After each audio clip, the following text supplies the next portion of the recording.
नमस्कार, मैं राजकुमार सर और आज मैं क्लास 8 के स्टूडेंट्स के लिए न्यू सिलेबस का फर्स्ट टॉपिक लेकर आया हूँ। और ये जो आपकी न्यू बुक है जो नए सेशन में पढ़ना है, उस बुक का नाम पल्स है। और यह जो पल्स बुक है पिकोलो पब्लिकेशन के द्वारा पब्लिश किया गया है। और इसमें जो पूरे वर्ष में आपको पढ़ना है उसका जो कंटेंट्स है इस प्रकार है जो आप स्क्रीन पे देख रहे हैं। इसमें टॉपिक का नाम दिया गया है जिसका फर्स्ट टॉपिक है लक। आज इस वीडियो में लक से संबंधित हम लोग पढ़ेंगे, लेकिन पढ़ने से पहले ज़रा कंटेंट के अंदर जितने भी टॉपिक्स दिए गए हैं उस टॉपिक पर नज़र डालते हैं। फर्स्ट जो टॉपिक है आपका लक है। सेकंड टॉपिक द नेकलेस है। थर्ड द सेल्फिश जायंट है। फोर्थ क्लाउड्स एंड वेब्स है जो एक पोएम है। फिफ्थ द लास्ट लेसन है। सिक्स्थ मेरी क्रिसमस है। एंड सेवन्थ इफ़ है, इफ़ एक पोएम है। एंड एट्थ द माउस है। एंड नाइन्थ नेल्सन मंडेला है। The visitors from the future ये 10th टॉपिक है। 11th टॉपिक है the thing of beauty. And 12th topic है much ado about nothing. And 13th है Vikram Sarabhai the scientist for ever. And 14th topic है catastrophe. And last है the chaos जो एक poem है। तो ये टोटल 15th टॉपिक्स पढ़ने हैं पूरे वर्ष में। तो आप घर पे रहें, सुरक्षित रहें, और जो वीडियोस अपलोड किए जा रहे हैं उस वीडियोस को आप टाइम टू टाइम रिव्यू करें और उसे देखें और स्टोरी को समझने की कोशिश करें। आज फर्स्ट टॉपिक मैं कुछ पार्ट्स कंप्लीट करना चाहूँगा। वैसे एक वीडियो में कंप्लीट नहीं हो पाएगा, कई वीडियोस इसके बनाने पड़ेंगे। तो फर्स्ट वीडियो में जितना कुछ हम पढ़ा सकते हैं आपको बता सकते हैं, उसे आप सुनिए ध्यान से। फर्स्ट टॉपिक का नाम है लक। लक मतलब क्या होता है? भाग्य। मतलब क्या कुछ भाग्य से भी प्राप्त किया जा सकता है, इससे संबंधित आपको इस स्टोरी में पढ़ना है। क्या कुछ पढ़ना है इससे संबंधित मैं कुछ आपको डिटेल्स बता दूं। इसमें एक ब्रिटिश आर्मी ऑफिसर की कहानी दिया गया है और इसी को आपको पढ़ना है। और ब्रिटिश आर्मी ऑफिसर जो होते हैं ये बहुत बढ़िया अपना काम करते हैं, अपनी ड्यूटी को करते हैं और एक फेमस नेम और फेम प्राप्त कर लेते हैं। एक्चुअली ब्रिटिश सोल्जर और रशियन सोल्जर्स के बीच एक युद्ध हुआ था। ये जो कहानी है आपकी 1884 की है। और जब ब्रिटिश आर्मी ऑफिसर पहले तो कुछ भी नहीं जानते थे, लेकिन फिर इन्होंने एक बहुत बड़ी जीत हासिल की और वो भी लक से। तो इससे संबंधित आपको इस टॉपिक में पढ़ना है। स्टार्टअप में क्या है? Which of the following games can be generally one through luck and which through hard work. साधारण तौर पर कौन सा गेम लक से जीता जा सकता है और कौन सा गेम हार्ड वर्क से। इसमें आपको कुछ गेम्स का नाम दिया गया है जो मैं आपको रीड कर सुनाना चाहता हूँ। फर्स्ट जो नेम है फुटबॉल है, एथलेटिक्स है, लूडो है, हॉकी है, कैरम है, क्रिकेट है, हाइड एंड सीक है, साइकिलिंग है। तो इतने सारे गेम्स का नाम मैंने आपको रीड करके सुनाया। इसमें से क्या आपको लगता है कि कुछ जो गेम्स हैं तो उसमें से मतलब जीता जा सकता है लक के थ्रू, और कुछ गेम हार्ड वर्क के थ्रू जीता जा सकता है। Do you believe in luck? Author आपसे ये जानना चाहते हैं कि क्या आप लक में विश्वास करते हो। Let us read this story. इस स्टोरी को पढ़ते हैं and learn how General Scoresby attained greatness through sheer लक। और ये जानने की कोशिश करते हैं कि कैसे जनरल स्कोर्स बी ने, वही हैं ब्रिटिश आर्मी ऑफिसर जिनका नाम यहाँ पे दिया गया है, कैसे उन्होंने लक से ग्रेटनेस को अचीव किया। Let us read. It was at a banquet in London in honour of one of the two or three conspicuously illustrious English military names of this generation.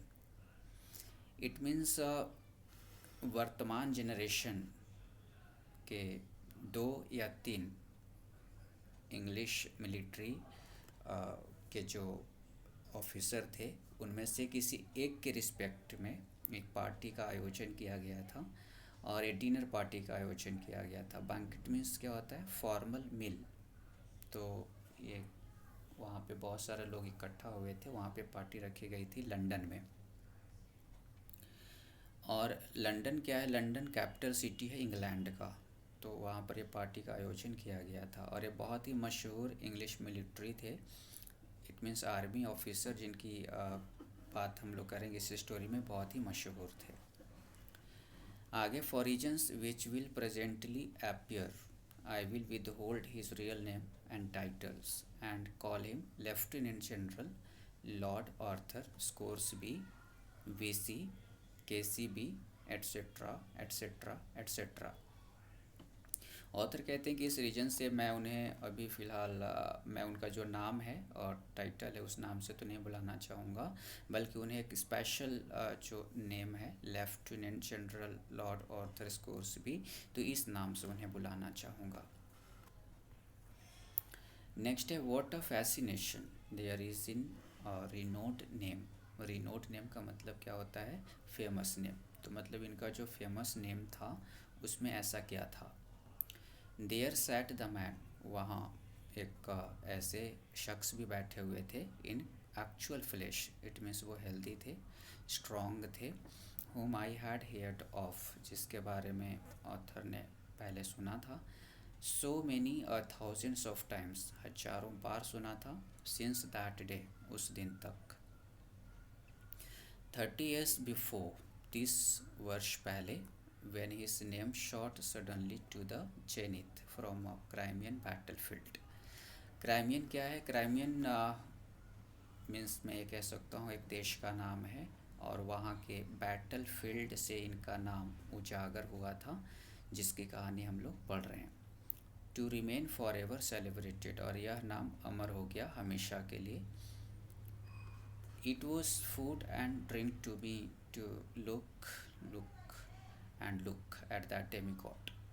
Demigod यहाँ पर क्या है? Demigod means मशहूर famous जो army officer की बात हम लोग कर रहे हैं, तो उन्हीं की बात की जा रही थी कि वहाँ पर पार्टी में जितने भी लोग शामिल हुए थे सभी लोग बस लगातार उन्हें देखते जा रहे थे।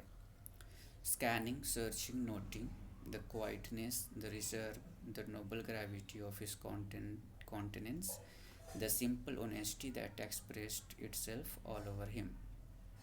तो जो आर्मी ऑफिसर थे तो उनके फेस का जो एक्सप्रेशन था, उनकी जो ऑनेस्टी थी, ईमानदारी थी, तो ये सब कुछ दिख रहा था। और वहाँ पे शामिल जितने भी लोग थे लगातार उन्हें टकटकी लगा करके एक टक से देख रहे थे।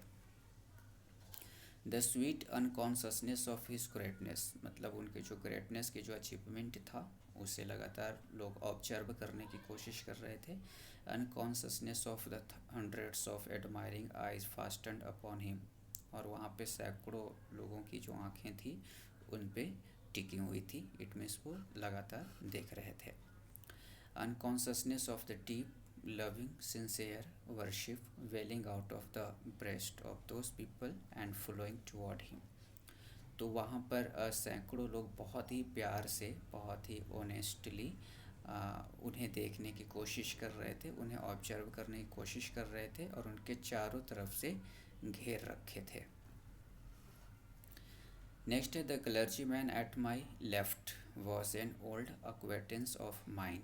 यहाँ पर मैं आपको बता दूँ क्लर्जी मैन क्या होता है। क्लर्जी मैन एक रिलीजियस लीडर को कहते हैं और अक्वेटेंस मीन्स फ्रेंड होता है। तो ऑथर कहते हैं कि वहाँ पर एक क्लर्जी मैन बैठा हुआ था, इट मीन्स एक रिलीजियस लीडर बैठा हुआ था और मेरे वो पीछे बैठा हुआ था और वो ना मेरा अपना पुराना दोस्त था। Clergyman now but had spent the first half of his life in the camp and field and as an instructor in the military school at Woolwich. यहाँ पर वुलविच क्या है? ये वुलविच सिटी है of England.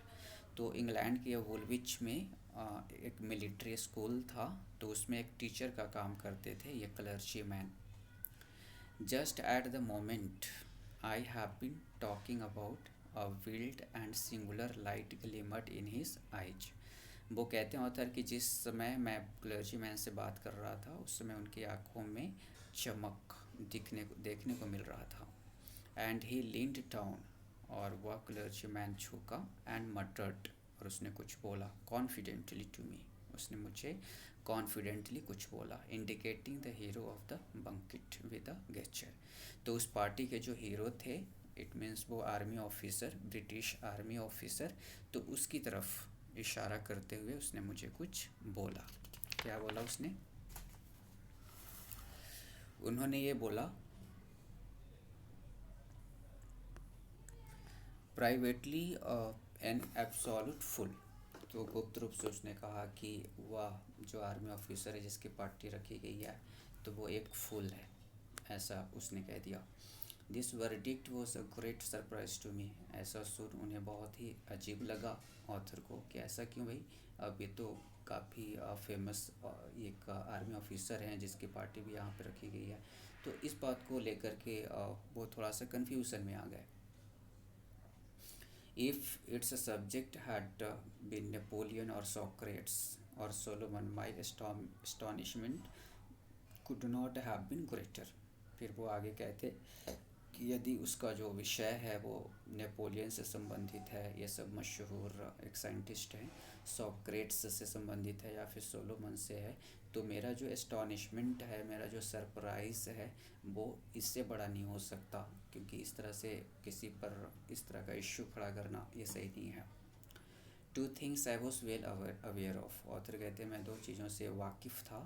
That the reverent was a man of strict veracity. वो आगे कहते हैं रेवरेंट, यहाँ पर वर्ड यूज़ किया गया है। रेवरेंट कहा जाता है एक लीडर को जो नेम और फेम मिलता है, टाइटल मिलता है, तो वहाँ पर रेवरेंट जो थे बहुत ही स्ट्रिक्ट था, जिसकी बात हम लोग कर रहे हैं। And that he judgment of man was good, और उसका जो जजमेंट करने का तरीका था लोगों का बहुत अच्छा था। देयर फोर आई न्यू, इसलिए मैं जानता था, बियॉन्ड डाउट और क्वेश्चन, बिना डाउट किए हुए, बिना सवाल किए हुए मैं ये जानता था, that the world was mistaken, क्योंकि ये दुनिया बहुत बड़ी गलती कर रही थी, अबाउट दिस हीरो, इस हीरो के बारे में जिसकी कहानी है। ही वॉज फुल, और दुनिया ये भी गलती कर रही थी कि वह एक मूर्ख था, ऐसा बिल्कुल भी नहीं था। सो आई मीन्ड टू फाइंड आउट, सो मेरा मतलब ये पता लगाना था, एट अ कॉन्वीनियंट मोमेंट, किसी भी टाइम पे, how the reverent all solitary and alone had discovered the secret, कि कैसे रेवरेंट इस सीक्रेट को डिस्कवर किया। नेक्स्ट है some days later the opportunity came and this is what the reverend told me. तो फिर ऑथर कहते हैं कि एक अपॉर्चुनिटी फिर बाद में आया, 7 दिनों के बाद। 7 दिनों तो नहीं कहा गया है, लेकिन इसमें कुछ दिनों के बाद बताया गया है कि एक अवसर मिला उन्हें, और फिर वो रेवरेंट ने जो टाइटल दिया गया था, क्लर्जी मैन जो था, उसने मुझे बताया। क्या बताया उसने? क्लर्जी मैन ने बताया कि अबाउट 40 years ago, मतलब लगभग 40 वर्ष पहले, आई वॉज एन इंस्ट्रक्टर, मैं एक टीचर था, in the military academy at Woolwich. तो लंदन के एक शहर है वुलविच, तो वहाँ पर जो मिलिट्री अकेडमी था तो उसमें एक टीचर था। I was present in one of these sections, मतलब वहाँ पे स्कूल में कई सारे क्लासेस के सेक्शंस थे, तो वहाँ पर एक सेक्शन में उपस्थित थे। When young scores be under went this preliminary examination, तो जब वो जिस सेक्शन में थे वो क्लर्जी में, तो उस सेक्शन में ही ये ऑफिसर थे, और उनको एक प्रीलिमिनरी एग्जामिनेशन का मतलब प्रारंभिक परीक्षा जो स्कूल में होता है, तो उसको सामना करना था उनको, आर्मी ऑफिसर को। I was touched to the quick with pity, मैं उनके टच में था। For the rest of the class answered up brightly and handsomely, मतलब इनको छोड़ करके, जब वो स्कूल में टीच करते थे तो उस समय उस आर्मी ऑफिसर को छोड़ करके सभी क्लास के स्टूडेंट्स ने जवाब अच्छे से दिया। While he why dear me he didn't know anything, लेकिन उसने क्या जवाब दिया कि मुझे कुछ नहीं आता। So as to speak he was evidently good, हालांकि वो समझने में बहुत अच्छे थे। Evidently means to understand the things, जो भी उनको समझाया जा रहा है तो वो समझने में वो अच्छे थे। एंड स्वीट एंड लवेबल, और बहुत प्यारा भी था वो इंसान। एंड गिलेस, इट मीन्स वो इनोसेंट भी था। And so it was exceedingly painful, इसलिए क्लर्जी मैन एक टीचर थे, तो उस टीचर होने के नाते उनको बहुत ज़्यादा ये दर्द था, दुख था कि उसने जवाब कुछ नहीं दिया। To see him stand there, मतलब वहाँ पर क्लास में अकेला वो सिर्फ खड़ा था, कुछ जवाब नहीं दे पा रहा था। As serene as a graven image, और चुपचाप वो खड़ा था और एक शांत स्वभाव में वो चुपचाप खड़ा था क्लास में। And deliver himself of answers which were veritably miraculous for stupidity and ignorance. तो उसने वो कई टाइम तक वो खड़ा रहा क्लास में और फिर उसने जवाब दिया, लेकिन वो जो जवाब था पूरी तरह से रिमार्केबल नहीं था। इट मीन्स वो लैक ऑफ गुड सेंस भी कह सकते हैं। स्टूपिडिटी मतलब एक मूर्ख वाला वो आंसर था, इट मीन्स सेटिस्फाई करने वाला आंसर उनका नहीं था। So all the compassion in me was aroused on his behalf, तो सभी बच्चे वहाँ पर जवाब दे रहे थे, लेकिन वो जो आर्मी ऑफिसर पहले नहीं थे तो बाद में बने, तो उस समय जब वो स्कूल में थे तो जवाब नहीं दे पा रहे थे जो सवाल उनसे पूछा गया था। तो इस बात को लेकर जो सिंपैथी एक टीचर के अंदर होना चाहिए, तो वो क्लर्जी मैन के अंदर था उनके लिए। I said to myself, फिर उन्होंने कहा कि मैंने खुद से कहा, when he comes to be examined again, उन्होंने सोचा कि जब वो दोबारा परीक्षा देने के लिए आएगा, he will be flung over, तो उसे हम एक अच्छे से ट्रेंड करने की कोशिश करेंगे, समझाएंगे। Of course so it will be simply a harmless, तो जब उसे समझाया जाएगा तो उसे नुकसान नहीं होगा। इट मीन जो उनसे सवाल पूछा जाएगा फिर तो वो बता सकेगा। Act of charity to each, charity school institution को कहा जाता है, तो वो इंस्टीट्यूशन में जो क्लासेस मिलेंगे तो उससे वो सीख पाएगा। To ease his fall as much as I can, तो वो टीचर कहते हैं कि मैं पूरी कोशिश करूँगा कि दोबारा मैं उसे टीच कर सकूँ और फिर वो अच्छा कर सके। आई टूक हिम असाइड, मैंने उसे साइड में ले गया।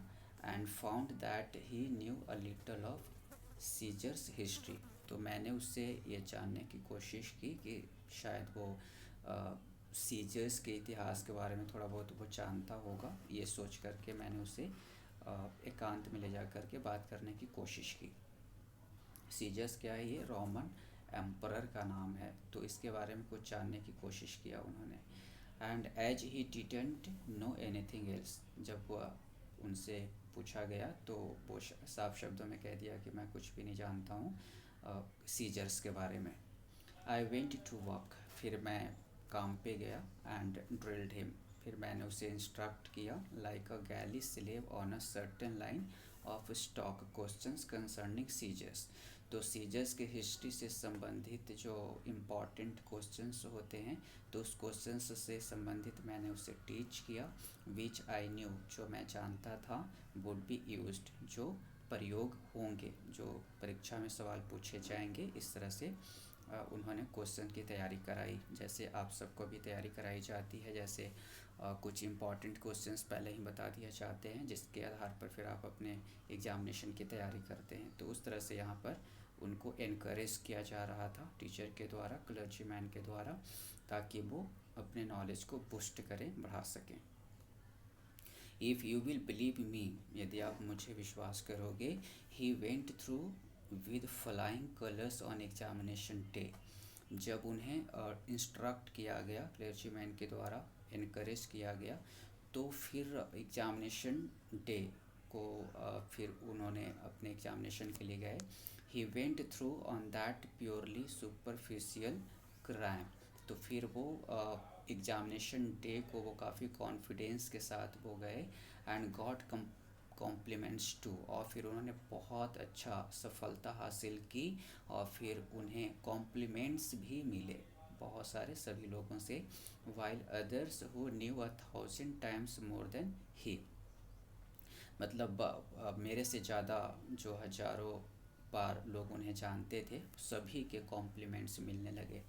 गॉट प्लक्ड मीन्स उन्हें ये सब कुछ होने लगा, सरप्राइज मिलने लगा।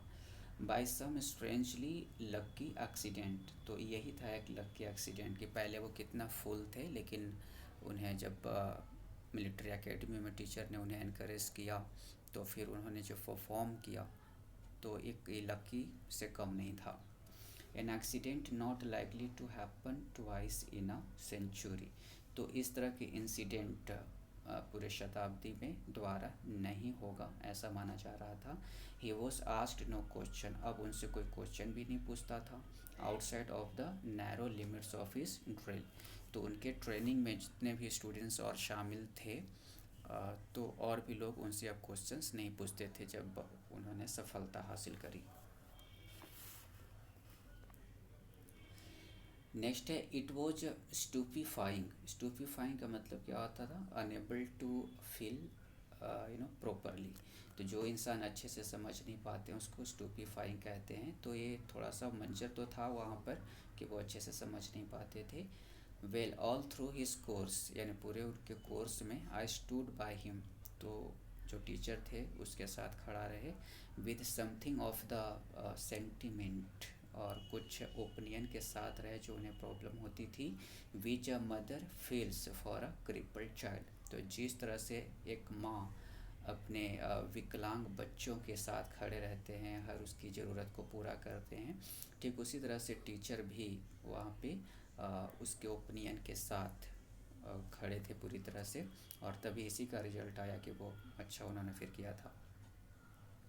And he always saved himself, और फिर उसके बाद जो वो इंसान थे तो हमेशा अपने आप को बचा लिया। जस्ट बाय मिरेकल अपरेंटली, तो वो जितना कोशिश कर सकते थे वो टीचर उस इवेंट में, तो वो उनको पूरा बचाने का काम किया। Now of course the thing that would expose him and kill him at last was mathematics. दूसरा जो पेपर था, पहले तो सवाल उससे उनसे पूछा गया था सीजर्स की हिस्ट्री से संबंधित, और दूसरा जो कोर्स में शामिल था टॉपिक वो था मैथमेटिक्स का।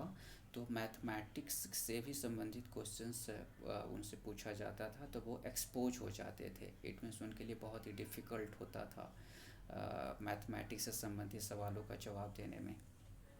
आई resolve to make his death as easy as I could, तो फिर वो टीचर क्या करते थे, वो अपने तरीके से बहुत आसानी से उसे उसके जो डेथ को, डर को ख़त्म करते थे और क्वेश्चंस को रिजॉल्व कर देते थे।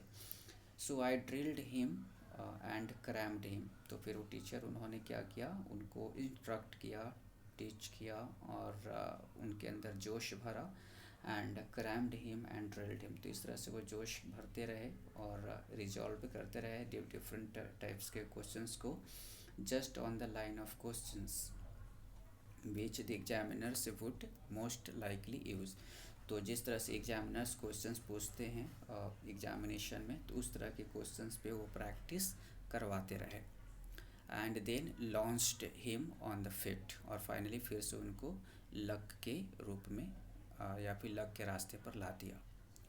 Well so try to conceive of the result, उन्होंने कहा कि तुम अपने रिजल्ट को खुद से क्रिएट करने की कोशिश करो। To my कॉन्स्टरनेशन he took the first prize, और फिर क्या कहा जाए उसने फिर इतना अच्छा किया कि उसने फर्स्ट प्राइज़ अपने क्लास भर में और अपने स्कूल भर में उन्होंने प्राप्त किया। And with it he got a perfect ovation in the way of compliments, और जिस तरह से उन्होंने फर्स्ट प्राइज़ प्राप्त किया और फिर उन्हें जो परफेक्ट एक ओवेशन मिला, ओवेशन मीन्स ऑकेजन मतलब एन्जॉयमेंट, लोगों का प्यार जो उनको मिला, कॉम्प्लीमेंट मिला, तो ये बहुत ही देखने लायक था। नेक्स्ट है sleep. There was no more sleep for me for a week, फिर वो क्लर्जी मैन कहते हैं कि मुझे एक सप्ताह तक इस तरह के अचीवमेंट को लेकर के मुझे नींद नहीं आई। माई कॉन्सियस टॉर्चर्ड मी, मेरा जो फीलिंग था वो हमेशा मुझे टॉर्चर करता रहा, डे एंड नाइट, दिन और रात।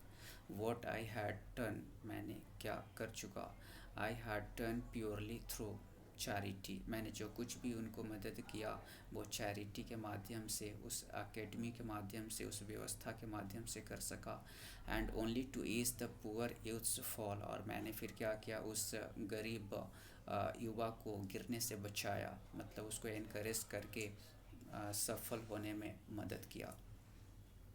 आई never had dreamed of any such preposterous result, उन्होंने कहा क्लर्जी मैंने कि मैंने कभी भी इस तरह के रिज़ल्ट के बारे में सपना नहीं देखा था।